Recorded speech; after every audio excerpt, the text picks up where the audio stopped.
दोस्तों border 2 release हो चुकी है और मैंने बॉर्डर 2 को देख लिया है। वैसे मुझे इस मूवी से ज्यादा उम्मीद कुछ थी नहीं, पर ये मूवी मेरे सोच से कहीं ज्यादा अच्छी निकली और मूवी सच में काफी अच्छी है और आपको भी इस मूवी को एक बार जरूर देखनी चाहिए। और मैं आपके लिए बॉर्डर 2 मूवी को हिंदी में एक्सप्लेन करने जा रहा हूँ, तो अगर वीडियो अच्छी लगे तो वीडियो को एक लाइक कर देना और साथ ही चैनल को सब्सक्राइब भी। तो चलते हैं वीडियो की तरफ। तो मूवी की शुरुआत होती है 1971 के इंडो पाक वॉर से। फिर हमें कुछ पाकिस्तानी आर्मी के लोग दिखाए जाते हैं जो चोरी छुपके से इंडिया का बॉर्डर क्रॉस कर रहे थे और वहाँ पे पहले से ही उनका सामना करने के लिए लेफ्टिनेंट कमांडर फतेह सिंह खड़े होते हैं। फतेह सिंह अकेले ही उन पाकिस्तानी सोल्जर्स को मौत के घाट उतारना शुरू कर देते हैं। फतेह सिंह एक एक करके उन सभी को मारने लग जाते हैं, जो देख के पाकिस्तानी सोल्जर्स डर जाते हैं और वहाँ से भागने लगते हैं। फतेह सिंह उन्हें दौड़ा दौड़ा के मारने लगते हैं और वहाँ पे चारों तरफ माइंस बिछी हुई थी और तभी फतेह सिंह का पैर एक माइन के ऊपर पड़ जाता है। और फतेह सिंह वहाँ नहीं रुकते, वो अपना एक पैर माइन पे रख के ही पाकिस्तानी सोल्जर्स को मौत के घाट उतार देते हैं और एक पाकिस्तानी सोल्जर का पैर माइन के ऊपर रख के खुद को वहाँ से छुड़ा लेते हैं, जिसके बाद वो माइन ब्लास्ट हो जाता है और वो पाकिस्तानी सोल्जर वहीं मारा जाता है। जिसके बाद फतेह सिंह बॉर्डर पे जाते हैं और उस बॉर्डर के नजदीकी तैनात अभी पाकिस्तानी सोल्जर्स को वार्निंग देते हैं और गुस्से में चिल्लाते हुए उनसे कहते हैं कि अगली बार तुमने ऐसी कोई हरकत की तो या तो तुम बॉर्डर छोड़ोगे या तो इस दुनिया को। फिर हमें पाकिस्तानी आर्मी दिखाई जाती है, जहाँ पाकिस्तानी जनरल याह खान अपने लोगों के साथ एक प्लान बना रहा होता है। उनका प्लान ये होता है कि वो पूर्वी पाकिस्तान से होकर इंडिया पे हमला करेंगे और बॉर्डर पे से होते हुए जम्मू और कश्मीर पे कब्जा कर लेंगे। दूसरी तरफ फतेह सिंह का सीनियर फतेह सिंह को पाकिस्तान के अगले कदम के बारे में बताता है और उन्हें पता चल चुका था कि पाकिस्तानी आर्मी पूर्वी तरफ से हमला करके जम्मू कश्मीर पे कब्जा करना चाहती है। जिसके जवाब में फतेह सिंह कहता है कि पूरब हो या पश्चिम, वो चाहे कहीं से आ जाए वो उन्हें नहीं छोड़ेगा। फिर हमें पठानकोट बॉर्डर का सीन दिखाया जाता है, जहाँ मेजर होशियार सिंह अपने टीम के साथ बॉर्डर के चारों ओर के इलाके का गश्त लगा रहे थे। इस समय वो बॉर्डर से सिर्फ 1 किलोमीटर की दूरी पे होते हैं। रास्ते में उनकी गाड़ी के इंजन गर्म होने के कारण उनकी गाड़ी बंद हो जाती है, तो इंजन को ठंडा करने के लिए मेजर होशियार सिंह पानी लेने पास के ही गाँव में जाते हैं। वो जैसे ही गाँव में जाते हैं तो वो देखते हैं कि कुछ पाकिस्तानी आर्मी नहर को पार करके अंदर की तरफ आ रही है। फिर मेजर होशियार सिंह उन सभी को धमकाता है और कहता है कि उसकी पूरी पलटन सिर्फ 250 मीटर पीछे है और वो अगर इसी वक्त यहाँ से ना गए तो उन सभी को खत्म कर देगा। होशियार सिंह उन्हें इस कदर धमकाता है कि वो होशियार सिंह को सल्यूट करते हैं और डर के वहाँ से भाग जाते हैं। इसके बाद हमें श्रीनगर के एयरबेस का सीन दिखाया जाता है। यहाँ पर हमें लेफ्टिनेंट निर्मल सिंह दिखाए जाते हैं जो अपने फाइटर जेट्स को चेक कर रहे होते हैं। निर्मल सिंह को उसका सीनियर कहता है कि हमारे पास सिर्फ 6 फाइटर जेट्स हैं, अगर इस हालात में युद्ध होता है तो बड़ी दिक्कत हो जाएगी। जिसके जवाब में निर्मल सिंह कहता है कि भले ही उनके पास फाइटर जेट्स कम है पर उनका हौसला उनसे कहीं गुना ज्यादा है। फिर हमें समुद्री महासागर का सीन दिखाया जाता है। यहाँ पर हमें एक इंडियन नेवी वॉरशिप दिखाया जाता है जिसका कैप्टन होता है कैप्टन रावत, जो अभी एक जंग लड़ने की तैयारी कर रहा होता है। यहाँ कैप्टन रावत अपने टीम से सोनार की पावर बढ़ाने के लिए कहते हैं और वो उनसे कहते हैं कि उनके शिप पर अभी ज्यादा हथियार मौजूद नहीं है और साथ ही उनकी शिप की रफ्तार काफी कम है। ऐसे में उन्हें वॉर के बारे में नहीं सोचना चाहिए। दरअसल कैप्टन रावत पाकिस्तानी सबमरीन को ढूंढ के उसे खत्म करना चाहते थे, जिस पर कैप्टन रावत के साथी उन्हें ऐसा करने से मना करते हैं। पर कैप्टन रावत कहता है कि उन्हें पाकिस्तानियों से भागना नहीं है बल्कि उन्हें ढूंढ के उन्हें खत्म करना है। फिर दोबारा से सीन आता है होशियार सिंह पे। होशियार सिंह अपने सीनियर से कहता है कि हमें पाकिस्तानियों से पहले उन पर हमला करना चाहिए, पर उसका सीनियर होशियार सिंह से कहता है कि ऊपर से जब तक ऑर्डर नहीं आ जाते हम कुछ भी नहीं कर सकते हैं। अब जंग का माहौल बन रहा था। होशियार सिंह और उसकी पूरी टीम काफी सीरियस थी और ऐसे में वो सभी अपने घर वालों को याद करते हैं और होशियार सिंह भी अपने 2 दोस्तों को याद करता है जो कि कैप्टन रावत और निर्मल सिंह होते हैं। फिर हमें थोड़ा सा पास्ट का सीन दिखाया जाता है। इन तीनों की दोस्ती तब हुई थी जब वे 1961 में आर्मी ट्रेनिंग कैंप में साथ में ट्रेनिंग किया करते थे और ट्रेनिंग के दौरान ही इन तीनों की दोस्ती हुई थी और इनके कैंप को फतेह सिंह ही लीड कर रहा होता है। यहाँ पर हम देख पाते हैं कि होशियार सिंह और निर्मल सिंह की कभी नहीं बनती है और ये दोनों ही हमेशा एक दूसरे से आगे निकलने की होड़ में रहते हैं और एक दूसरे को एक दोस्त की तरह नहीं बल्कि एक कॉम्पिटिटर की तरह देखते हैं। और ट्रेनिंग के दौरान भी इन दोनों का झगड़ा होते रहता था क्योंकि ये दोनों ही अलग फोर्स से थे और हमेशा अपने फोर्स को ही ऊंचा दिखाने की कोशिश करते थे। फतेह सिंह भी इन्हें समझाता है कि चाहे तुम किसी भी फोर्स से हो, जब जंग होती है तो आर्मी, नेवी, एयरफोर्स तीनों को मिलकर लड़ना पड़ता है और जब ये तीनों मिलकर लड़ते हैं तो कोई भी इन्हें नहीं हरा सकता है। इस बीच हमें होशियार सिंह का थोड़ा बैकग्राउंड बताया जाता है। होशियार सिंह के पिता आर्मी में थे जो कि शहीद हो गए थे और उसकी माँ भी उसे बचपन में ही छोड़ के चली गई थी और उसका कोई भाई बहन भी नहीं था। मतलब कि होशियार सिंह बिल्कुल अकेला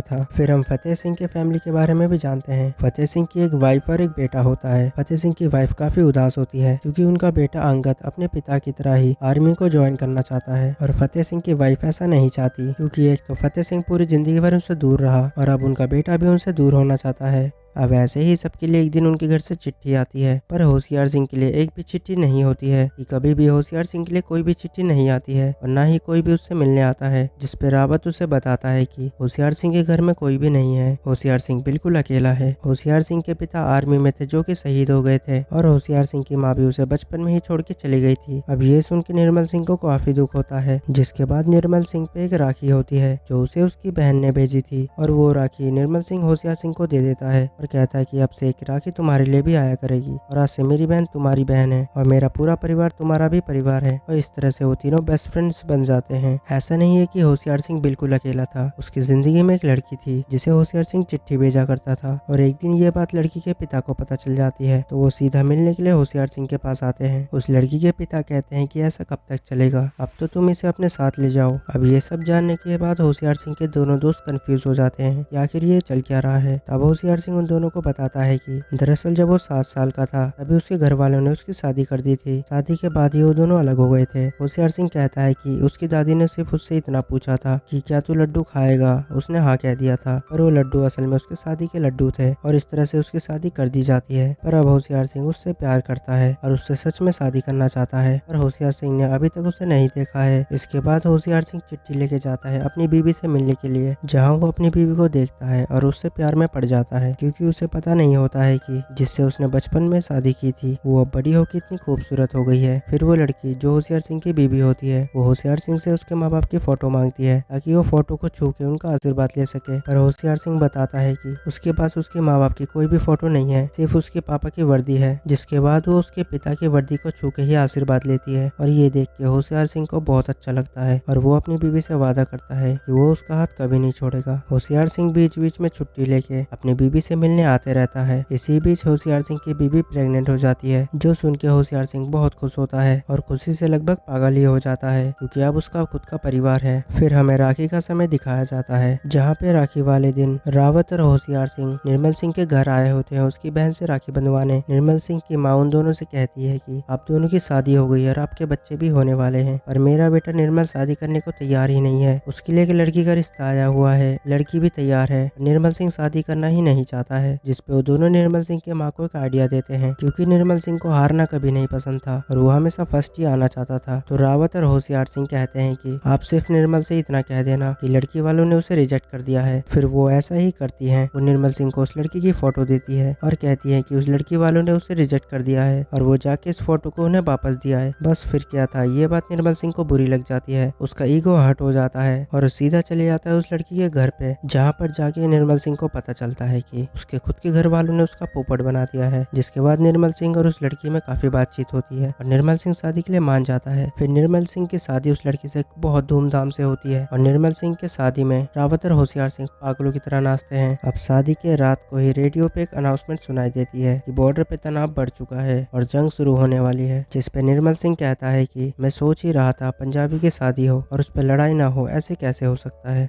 अगले सीन में हमें रावत की फैमिली दिखाई जाती है। रावत की एक 6 साल की बच्ची होती है और एक पत्नी। रावत अपनी बेटी से कहता है कि अपनी माँ का ध्यान रखना और मैं भारत माँ का ध्यान रखूंगा। रावत की बेटी रावत को एक दुर्गा माँ की ड्राइंग देती है और वो कहती है कि जब तक माँ दुर्गा आपके साथ है आपको कोई भी नहीं हरा पाएगा। फिर हमें होशियार सिंह की बीवी दिखाई जाती है, जो होशियार सिंह को युद्ध में जाने के लिए तैयार करती है। होशियार सिंह जाने से पहले अपनी बीवी से कहता है कि किसी से ही चिट्ठी लिखवा के मुझे बता देना लड़का हुआ या लड़की। फिर हमें निर्मल सिंह की फैमिली दिखाई जाती है। निर्मल सिंह की बहन बहुत रो रही होती है क्योंकि उसका भाई युद्ध में जा रहा है। निर्मल सिंह की पत्नी उसे अपनी मेहंदी दिखाते हुए कहती है कि इस मेहंदी के सूखने से पहले तुम्हें आना होगा। फिर सीन शिफ्ट होता है और हमें 3 दिसंबर 1971 का समय दिखाया जाता है। Pakistani Indian army, Indian air force और इंडियन नेवी तीनों जगह के बेस कैंप में जोरदार हमला करता है, जिसमें इंडिया के कई हजार सोल्जर्स मारे जाते हैं। फिर सीन शिफ्ट होता है फतेह सिंह पर। फतेह सिंह को पता चलता है कि बॉर्डर के नजदीकी एक गाँव पर पाकिस्तानियों ने कब्जा कर लिया है। फतेह सिंह समझ जाते हैं कि अगर वो डायरेक्ट हमला करते हैं तो एयर सपोर्ट बुला सकते हैं, इसलिए सबसे पहले उन्हें पाकिस्तानी एयर सपोर्ट को ही खत्म करना होगा। फिर फतेह सिंह अपने सिपाहियों के साथ उन पे सीधा हमला कर देते हैं और जैसे ही वो पाकिस्तानी अपने एयर सपोर्ट की तरफ जाते हैं तो फतेह सिंह उन्हें भी खत्म कर देते हैं। तभी वहाँ के एक फोन पे कॉल आता है। फतेह सिंह उस कॉल को पिक करते हैं। दूसरी तरफ से पाकिस्तानी कमांडर फोन पे कहता है कि इंडियन सोल्जर्स आ रहे हैं, जिसे सुनकर फतेह सिंह कहता है कि इंडियन आर्मी आ नहीं रही है, आ गई है। फतेह सिंह कहते हैं कि तुम्हारे सारे सिपाही ऊपर पहुंच गए हैं और जल्द ही तुम भी पहुंच जाओगे। जिसके बाद वो पाकिस्तानी कमांडर कहता है कि ठीक उसी तरह ना जिस तरह से तुम्हारे बेटे अंगद का हाल किया था। उसे ऐसा लगता है कि वो ये सब कह के फतेह सिंह को इमोशनली तोड़ देगा, पर ऐसा बिल्कुल नहीं होता है। फतेह सिंह कहता है कि मेरे बेटे के शहीद होने पे मेरे को गर्व है, उसकी मौत पे मैंने मौन व्रत रखा था और 1 मिनट एक्स्ट्रा मौन व्रत रखा था क्योंकि आगे चल के मैं तुम्हें मारने वाला हूँ। फिर सीन फ्लैशबैक में जाता है 1965 में, जब फतेह सिंह एक चिट्ठी पढ़ रहे होते हैं जो उनके बेटे अंगद ने उन्हें लिखी होती है। तभी कुछ फौजी फतेह सिंह के घर के बाहर आते हैं और कहते कि आज सुबह दुश्मनों से लड़ते हुए अंगद वीर गति को प्राप्त हो गया। दुश्मन बहुत सारे थे और अंगद उनसे अकेला लड़ा और वीर गति को प्राप्त हुआ। वो बताते हैं कि अंगद शहीद होने से पहले काफी बार आपको कॉल किया था पर आपने कॉल ही नहीं उठाया। दरअसल उस समय फतेह सिंह गुरुद्वारे में होते हैं और उस दिन के बाद आज तक फतेह सिंह कभी गुरुद्वारे नहीं गए। सीन वापस से 1971 में आता है। होशियार सिंह के पलटन वाले होशियार सिंह से कहते हैं कि पाकिस्तानियों ने हम पे हमला किया है, हम उसका पलट के जवाब देना चाहते हैं सर। वो सभी युद्ध के लिए बेताब थे। दरअसल उस समय भारत की स्थिति सही नहीं थी, इसलिए उन्हें युद्ध की अनुमति नहीं दी गई थी। फिर उन सभी के घर से उनके लिए चिट्ठी आती है। किसी की माँ गुजर गई थी तो किसी के पिता हॉस्पिटल में थे तो किसी के घर में बच्चा हुआ है, लेकिन आज भी होशियार सिंह के लिए कोई भी चिट्ठी नहीं आई थी, इसलिए वो दूर कहीं बैठा हुआ होता है। अभी वहाँ पे चिट्ठी लेके एक जवान आता है और वो होशियार सिंह को चिट्ठी देते हुए कहता है कि ये एक चिट्ठी एक्स्ट्रा थी, इस पे कोई भी नाम नहीं डला है, सर देख लो आपके पलटन में किसकी है। और वो चिट्ठी होशियार सिंह की होती है जो उसे उसकी बीबी ने खुद लिखी थी। दरअसल होशियार सिंह की बीबी बिल्कुल भी पढ़ी लिखी नहीं होती, पर उसने बड़ी मुश्किल से वो चिट्ठी लिखी थी जिसमें काफी सारी गलतियां होती हैं। चिट्ठी में काफी सारी गलतियां होती हैं और होशियार सिंह उन्हें समझ जाता है। चिट्ठी में लिखा था कि 1 हफ्ते में होशियार सिंह पिता बनने वाला है, जो पढ़ के होशियार सिंह बहुत खुश होता है और वो सबके साथ नाचने लग जाता है। फिर हमें इंडियन नेवी और रावत दिखाए जाते हैं। पाकिस्तान के पिछले अटैक के बाद उनका वॉरशिप काफी डैमेज हो चुका था, जिसे रावत और उसकी टीम ठीक कर रही थी। अभी पाकिस्तान अपने सबमरीन से उन पर फिर से अटैक करता है और उनके इस अटैक से फतेह का वॉरशिप डूबने लगता है और उसके अंदर पानी भर जाता है। इस अटैक से काफी सारे सोल्जर्स मारे जाते हैं और कुछ घायल हो जाते हैं और रावत उनकी मदद करता है। अटैक की वजह से उनका रेडार काम नहीं कर रहा होता है तो रावत अपनी मिसाइलें चारों ओर छोड़ देता है, जिससे एक मिसाइल जाके पाकिस्तान के सबमरीन पे लग जाती है, जिससे वो भी डैमेज हो जाती है और उन्हें पानी के ऊपर आना पड़ता है। जिसके बाद रावत उन पे गोलियां चलाने लगता है और पाकिस्तानी सैनिक भी बैकफायर करते हैं, जिससे रावत भी काफी घायल हो जाता है। फिर पाकिस्तानी सोल्जर्स, बचे हुए नेवी सोल्जर्स जो कि बोट पे होते हैं, उन पर भी गोलियां चलाने लगते हैं, जिसे देखकर रावत अपने बचे हुए मिसाइल उनके सबमरीन पे मार देते हैं और इसके बाद रावत शहीद हो जाता है। फिर हमें श्रीनगर का सीन दिखाया जाता है, जहाँ पाकिस्तानी अपने 5 एयरक्राफ्ट के साथ इंडियन एयरफोर्स पे हमला कर देते हैं, जिसके जवाब में निर्मल सिंह भी अपने एयरक्राफ्ट में बैठ के उन पे अटैक कर देता है। निर्मल सिंह को ऐसा करने के लिए मना किया जाता है और उसे वापस से एयरबेस पे लौटने के लिए कहा जाता है, और वो ऐसा नहीं करता। निर्मल सिंह के एयरक्राफ्ट में हथियार कम होते हैं और वो अपने सूझबूझ से एक एक करके पाकिस्तानी एयरक्राफ्ट को खत्म कर देते हैं। इस दौरान निर्मल सिंह को भी काफी सारी गोलियां लगती हैं, पर निर्मल सिंह हार नहीं मानते हैं और वो पाकिस्तान के आखिरी एयरक्राफ्ट को भी खत्म कर देते हैं और आखिर में खुद भी शहीद हो जाते हैं। इधर होशियार सिंह को भी पता लग जाता है कि उसके दोनों दोस्त शहीद हो चुके हैं, जो जान के होशियार सिंह काफी दुखी होता है। फिर हमें फतेह सिंह दिखाए जाते हैं जो कि लैंड माइन बिछा रहे होते हैं। वो कहते हैं कि पहले हम दुश्मनों को अंदर आने देंगे और फिर उनकी जम की खातिरदारी करेंगे। फिर होशियार सिंह के सीनियर कमांडर उन्हें बताते हैं कि पाकिस्तानियों ने उनका सकड़गर कब्जा कर लिया है और वहाँ पे पाकिस्तानी सेना पूरी तैयार बैठी है, जिसपे होशियार सिंह रिक्वेस्ट करता है कि पहले उसकी टीम को जाने दिया जाए, जिसपे होशियार सिंह को पहले जाने की परमिशन मिल जाती है। होशियार सिंह अपने टीम के जज्बे को बढ़ाता है। पाकिस्तानी सेना भी पूरी तरह से तैयार थी। इधर फतेह सिंह की टीम भी तैयार होती है और युद्ध शुरू हो जाता है। उस समय पाकिस्तानी के पास काफी सारे हथियार थे और साथ ही उनके पास टैंक थे और इंडिया के पास सिर्फ वीर जवान और उनके पास कुछ हथियार, जिसके कारण पाकिस्तान काफी अंदर तक घुस आते हैं। भारतीय सैनिक अपनी जान की बाजी लगा के उनसे लड़ते हैं। वो पाकिस्तान के काफी सारे सैनिकों को मार देते हैं और काफी सारे टैंक्स को भी तबाह कर देते हैं। होशियार सिंह की टीम पाकिस्तानियों को मार के उनकी जगह पे कब्जा कर लेती है और बचे हुए पाकिस्तानियों को वहाँ से भगा देती है। इधर फतेह सिंह पाकिस्तान के कमांड ऑफिसर को पकड़ लेता है, जिसके बाद वो कमांडर बताता है कि यहाँ तो सिर्फ कुछ सैनिक और कुछ टैंक ही आए हैं, बाकी फोर्स तो जरफाल के रास्ते भारत में घुसने वाले हैं। हमें फिर होशियार सिंह दिखाया जाता है जो अपने टीम को बता रहा होता है कि अभी और भी पाकिस्तानी आने वाले हैं और हमें पीछे नहीं हटना है। तभी होशियार सिंह को पीछे से पाकिस्तानी गोली मार देते हैं। युद्ध फिर से शुरू हो जाता है। पाकिस्तान इस बार पिछले बार से भी ज्यादा टैंक्स लाई है और काफी ज्यादा सैनिक भी आए हैं, पर भारतीय सैनिक सिर्फ 142 होते हैं। पर फिर भी भारतीय सैनिक अपनी जान की बाजी लगा के उनसे लड़ते हैं और काफी देर युद्ध करने के बाद होशियार सिंह भी काफी घायल हो जाता है, इतना कि वो उठ भी नहीं पा रहा होता है। पाकिस्तान का टैंक उनके सामने आ जाता है और उसे मार नहीं वाला होता है। तभी फतेह सिंह अपने टीम के साथ वहां पहुंच जाता है। फतेह सिंह अपने टीम के साथ इस कदर उन पर हमला करता है कि पाकिस्तानी अपने टैंक्स छोड़ के ही वहां से भाग जाते हैं और एक बार फिर फतेह सिंह उन्हें दौड़ा दौड़ा के मारता है और भारत इस युद्ध दुदू को जीत जाता है और फिर होशियार सिंह अपने शहीद हुए दोनों दोस्तों के शरीर को उनके घर ले जाता है और ये मूवी यहीं एंड हो जाती है। दोस्तों मेरे लिए नहीं, इस वीडियो के लिए नहीं, बल्कि हमारे देश और हमारे देश के वीर जवानों के लिए एक बार कमेंट में जय हिंद जरूर लिखना।